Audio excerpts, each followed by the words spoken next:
മാസപ്പടി കേസിൽ ഇ.ഡി. അന്വേഷണം തുടരും. CMRL അപ്പീൽ തള്ളി. സുപ്രീംകോടതിയിൽ അപ്പീൽ പോകാൻ 2 ആഴ്ചത്തേക്ക് ഈ ഉത്തരവ് തടയണമെന്ന CMRL അഭിഭാഷകന്റെ ആവശ്യവും ഹൈക്കോടതി തള്ളി. ECIR രജിസ്റ്റർ ചെയ്യാതെ ഇ.ഡിക്ക് അന്വേഷണം നടത്താൻ കഴിയില്ല എന്ന CMRLന്റെ വാദം ശരിയല്ലെന്ന് കോടതി ചൂണ്ടിക്കാട്ടി. നേരത്തെ സിംഗിൾ ബെഞ്ചിലും സമാനമായ ഒരു ഇടപെടലിന് CMRL ശ്രമിച്ചിരുന്നു. അന്വേഷണം തുടരാമെന്ന് സിംഗിൾ ബെഞ്ച് ഉത്തരവിട്ടതിന് തൊട്ടു പിന്നാലെ CMRL അഭിഭാഷകർ കോടതിയിൽ അവകാശപ്പെട്ടത് തങ്ങൾക്ക് മേൽക്കോടതിയിൽ അപ്പീൽ പോകണമെന്നും ഇത് തടയണമെന്നുമായിരുന്നു. പക്ഷേ അങ്ങനെ ഒരു ആവശ്യം കോടതി അംഗീകരിച്ചിരുന്നില്ല. ഇ.ഡിക്ക് റെയ്ഡ് തുടരാമെന്ന് പറയുകയായിരുന്നു. ഇതിന് പിന്നാലെയാണ് പ്രതിപക്ഷ നേതാവിൻ്റെ വീട്ടിലുൾപ്പെടെ 12 ഇടങ്ങളിൽ ഇ.ഡി. പരിശോധന നടത്തിയത്. ഇ.ഡി. അന്വേഷണം തടയണമെന്നാവശ്യപ്പെട്ടുള്ള CMRLന്റെ ഹർജിയിലാണ് ഹൈക്കോടതി വിധി പറഞ്ഞത്.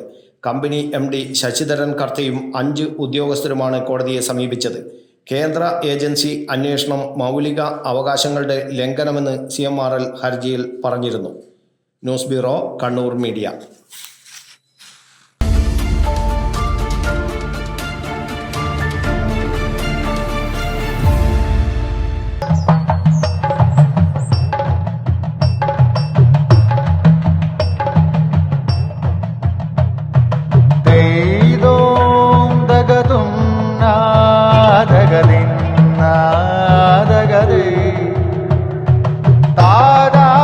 Relax.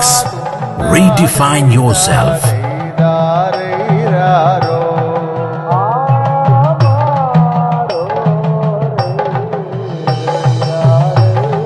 Green Planet Hotel, near Kannur Airport, Mattannur.